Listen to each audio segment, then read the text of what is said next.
Denise Campos de Toledo, um convidado aqui no Jornal da Manhã, Denise. Isso, nós estamos na linha com o economista Eduardo Janete da Fonseca. Eduardo, bom dia. Bom dia, Denise.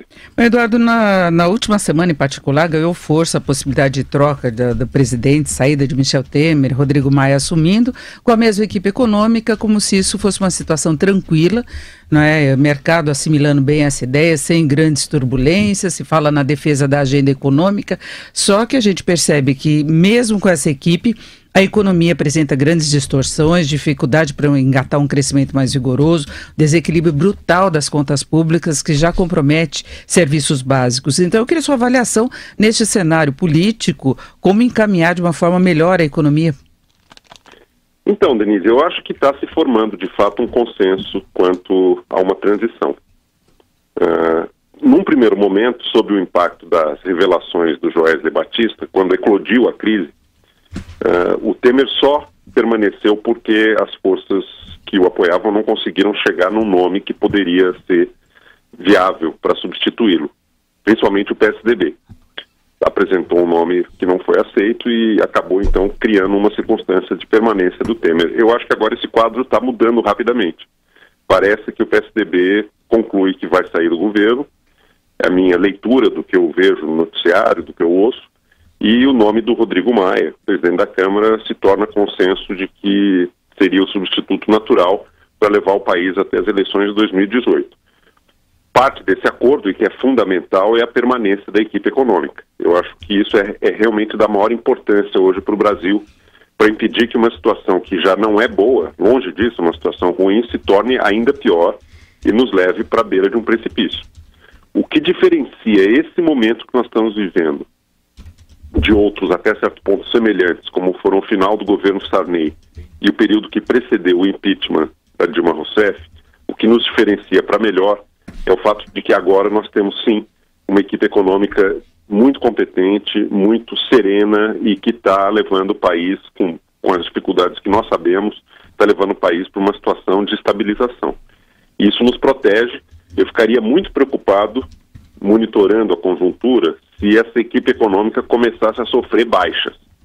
Eu digo não apenas no Ministério da Fazenda, mas também nas estatais, no Banco Central e as áreas econômicas do governo. Então eu acho que nós estamos numa situação que não é boa, longe disso. Nós estamos vivendo uma crise enorme, com desemprego altíssimo, com a economia ainda patinando, sem conseguir se recuperar, mas não estamos na beira do precipício. O Brasil, graças à estabilidade da economia, está conseguindo atravessar essa turbulência política sem um risco maior de cairmos realmente num precipício terrível, colapso financeiro. Agora, recentemente, você deu uma entrevista falando do problema da deformação patrimonialista do Estado brasileiro. Essa mudança toda de governo, essa situação que nós estamos vendo hoje, está inserida nesse contexto da deformação? A deformação patrimonialista é a promiscuidade entre o público e o privado, que marca a vida pública brasileira desde as caravelas. Esse quadro se acirrou e se agravou muito, especialmente no período recente, com o segundo mandato do Lula e marcadamente no primeiro mandato da Dilma. A Lava Jato, ela escancara essa realidade, a deformação patrimonialista do Estado brasileiro. Isso nos dá uma chance de correção. Temos de fato uma democracia e temos de fato uma economia de mercado, coisa que o Brasil não tem. A democracia aqui, como dizia o Sérgio Buarque de Holanda, é um lamentável mal entendido, e a nossa economia de mercado, no fundo, é uma caricatura de economia de mercado, porque os atalhos para enriquecimento fora das regras do mercado acabam dominando o jogo. Esses grandes grupos econômicos que encontram no acesso a governantes o caminho para crescer. A Lava Jato nos dá a oportunidade, talvez como nunca, de corrigir em profundidade essa deformação. Mas ela não é suficiente para tanto. Para nós realmente sairmos dessa deformação patrimonialista, e a chance está colocada, eu acho que é algo só para 2018 e depende fundamentalmente de uma reforma política e de uma reforma econômica. Nós temos que ter regras do jogo, instituições que separem com muita clareza e com muito rigor o que é público e o que é privado no Brasil. O caminho eu acho que passa por 2018. Isso não vai acontecer nesse governo tampão de transição, seja com Temer, seja com Maia.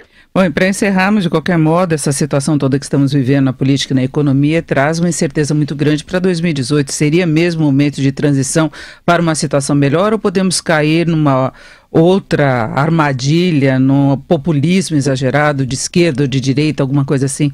Essa é a grande pergunta, Denise. Ninguém tem condições de responder com o mínimo de conclusão. Quer dizer, é uma coisa que a sociedade brasileira que vai decidir. Mas a oportunidade está colocada. Eu vejo dois cenários para 2018. Eu vejo um cenário que pode ser na competição eleitoral de polarização e, alternativamente, um cenário que eu chamo de pulverização. O cenário da polarização, ele vai se configurar se o Lula for candidato. Porque no momento que ele aparecer como candidato, primeiro ele já tem 20% dos votos, o que o coloca no segundo turno. E imediatamente vai surgir alguém que vai se apresentar como anti-Lula. E vai haver uma polarização do Lula e do anti-Lula. Eu não acho bom esse cenário para o Brasil. Eu acho que vai ter um ruído, vai ser uma eleição muito rancorosa, muito complicada. O outro cenário da pulverização é se o Lula não for candidato.